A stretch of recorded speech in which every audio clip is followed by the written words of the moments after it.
Welcome back.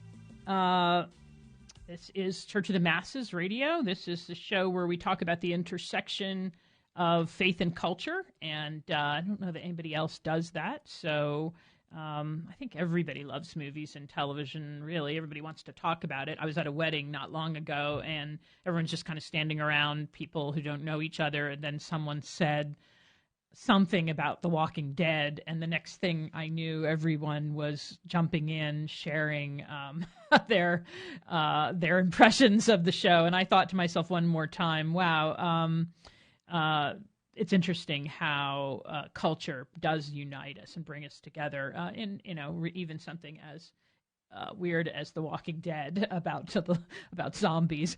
Anyway, okay, so here we are going to talk to Megan Harrington again. She's joining us on the phone from Hollywood. Hi, Megan. How are you?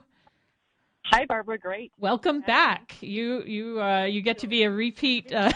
You have so much going on that we couldn't fit it into one episode. So Megan is a senior producer at Family Theater Productions. She's had a very successful project last year called The Dating Project, which got played in festivals and had a limited. I think you had a Fathom release, didn't you, theatrically? Right. And now it's still playing all around with discussion groups. Everyone's. I find people that are talking about it all over university campuses, et cetera.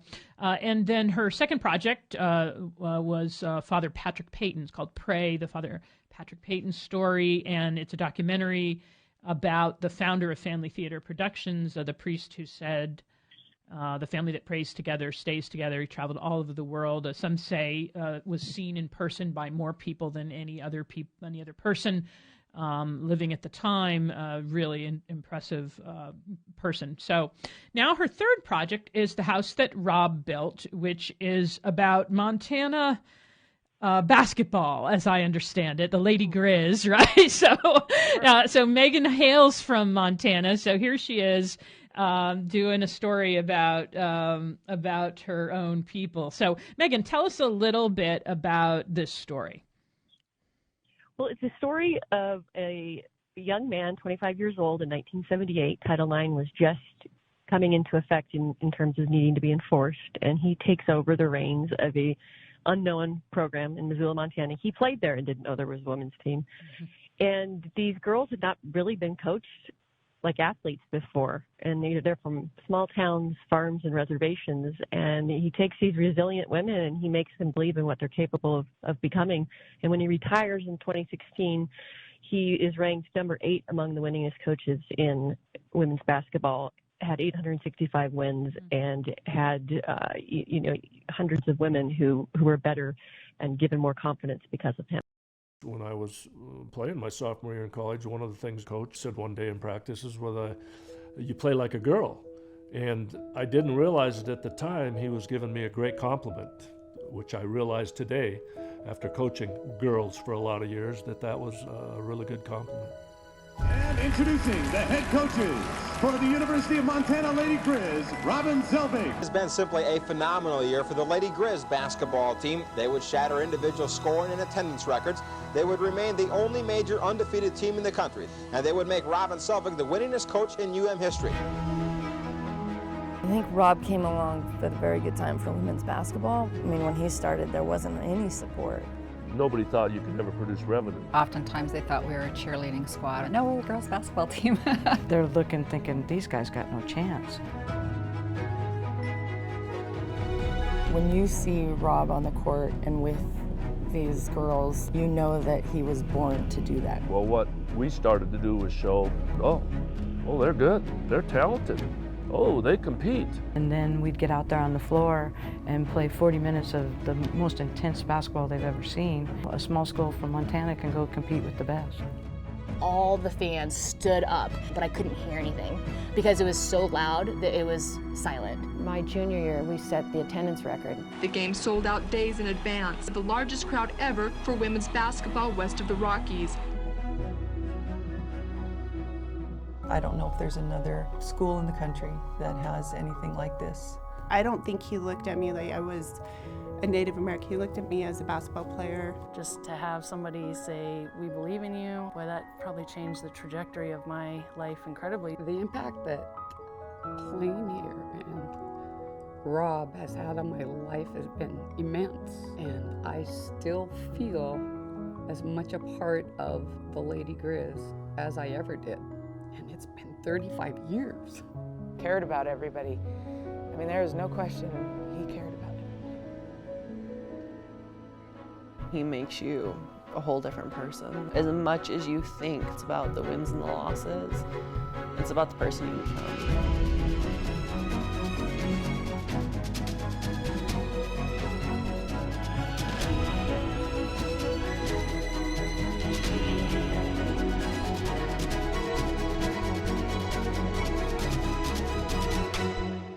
Wow. So you're doing, is this a narrative or is this a doc you're doing? It's a doc. It's a documentary. So and that's good because whenever you're going to do anything that's sweeping, we're talking decades, you just got to do it as a doc. It's so hard to do as a feature without it becoming episodic, just kind of hopping through time. So I'm glad to hear it. And also you can get so much more information out through the doc thing. But after 3 docs, you have to quit or you'll never get married. I mean, I don't know what the... but, I think I'm blaming it on that. You should. What do they say? 3 times a bridesmaid, right? Okay. So what? So you'd heard this story, had you growing up, or how did it come to you? Well, I actually was fortunate enough to play for Rob, so I firsthand experienced what the benefits of that. I'm not in the documentary, but it's a story about little girls with dreams and being able to achieve those because you're seeing other women do what you want to do, and it was such a gift. I think it's a little bit of a love letter of how grateful I was and how important sports are and how important it is for sports to be in a pure form. Sometimes I think it's so crazy right now in many ways of just hyper-focused on one sport that hopefully this just shows the beauty of what being part of a team means in whatever you're doing. It doesn't have to be sports, but whatever, to be a good team member. And it's interesting. You can't separate, at least in my mind, the story from the times also in that we're having this Title IX weird fight right now, aren't we? Where all of the victories of Title IX, it seems to me, are threatened by the transgender kind of thing, right? So I met a woman in an airport just this summer whose niece, I was heading back to Connecticut, her niece was on a team in the state. She was like number 2 or 3 in Connecticut, and she expected fully to get a scholarship out of her track and field running. But lo and behold, 2 boys showed up at the state championships, quote, identifying as women, and won first and second in track and field in Connecticut. And so she got pushed into not winning, not even getting to run in the final thing. She just, she was like 6th or something, but she got bumped out. So it was interesting because the woman in the airport was saying to me, I'm very progressive, but what happened to my niece was horrible. That she had been working so hard all the way through high school and that she lost. And apparently the guy who took first ran track and field in guys last year and came in like 178th in the state and as a boy, but as a girl he was number 2. So, but the point I'm making is women's sports have come a long way, and you have a story about the initial years of Title IX when Selvig gets going, huh? But now we're watching all of that may be threatened. I mean, what do you think about that? I mean, personally, I don't understand it. It just doesn't make sense to me. I don't have the right words. It's just like it doesn't make sense that if you're just saying I identify this and go to compete with women, it is going to be harmful for women to compete. I mean, just to compete with a man. Yeah, it's going to be more difficult in many ways. Running. That's why you have men's and women's sports. So I don't know the answer. I just know personally it just doesn't make any sense to me that would be possible. Yeah, and yet it is. It's going on everywhere. And so your project, by kind of elevating why women need women's sports, what is the good that comes out of that? Because again, it's an argument that we haven't had as a society for like going on 45 years. I remember, I'm old enough that I remember when Title IX came in, and we had to make the case that women's sports were valuable. And I went to a college where there was no, the boys had teams, but the girls was all intramural. We didn't have anything. It was all, anything we made up. But and that was the case in most places, right? So then Title IX comes in and says, no, you have to give women these opportunities. And so it seems to me that your project is kind of really, really timely in that it's going to focus our attention on, what is the advantage for women in playing team sports, on this level? So what are some of the things that you think, you said being part of a team, why is that valuable? And in your project, what's kind of coming out? Well, the value of being part of a team, and I think is really, hopefully comes across in the film, is that everybody has a role on a team.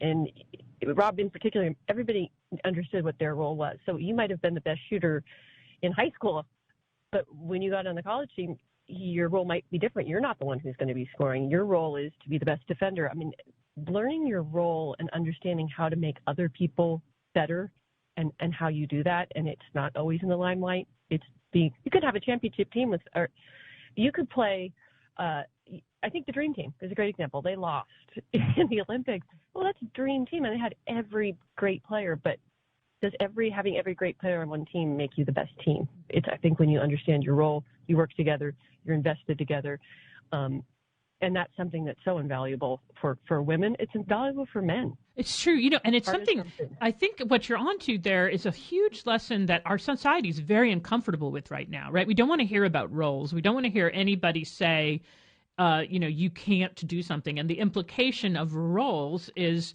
that you can't, that you're meant to do this and not that, and so everyone kind of just absolutely braces against any kind of limits, being suggested even. But to say, the body of Christ, it says, St. Paul says, everybody can't be a hand or a foot or an eye, but we need all the different parts. And then further that some parts are more humble, but their humble parts are still necessary parts. Somebody has to, pass the ball off to the best shooter, right? And that's right. A humble task and yet necessary. So I love this project for a bunch of reasons. I think it really is hitting, just like your dating movie, it's hitting at something huge, but I know you'll handle it in a very kind of with a light touch. That's your style. But man, there's two issues that this project is really, coming up against that are very much out there right now. Well, again, I look forward to having you review it. That's always a nervous thing for me. Have you ever gotten a bad one from me? No. I just value you really, you know what you're doing, and so I do look forward to having you see this. We're in the midst of racing to the finish line, actually. Sure, and you have a lot of the same people from the Dating Project, right? John Sipity is he directing again? Yes, that's right. Well, we'll actually be doing that together on this. Oh, okay, cool. And then you have the same composer, I think. Is that right? Yes. Yes. Mm-hmm. Yes. Very good. So good. So the team, I love that. That's very Christopher Guest kind of Coen Brothers genius, isn't it? We've got a group of people that work well together. Why reinvent the wheel? Like keep coming together again. So that's great. And so, okay, now I'm noticing you have a support the film on. So the website is thehouse.robbuiltmovie.com. And anybody who would like to support this project, you guys still need support for it? We do. We need support specifically for marketing and distribution, and it would be a tax deductible donation. Okay, right, because it's going through Family Theater, huh? Yeah, and I have a fiscal sponsor in Missoula, the Big Sky Film Institute, so it could go through that avenue as well. Wonderful, wonderful. So go to thehouse.robbuiltmovie.com and support this project. Virgin Most Powerful Radio, sharing the gospel with clarity and charity.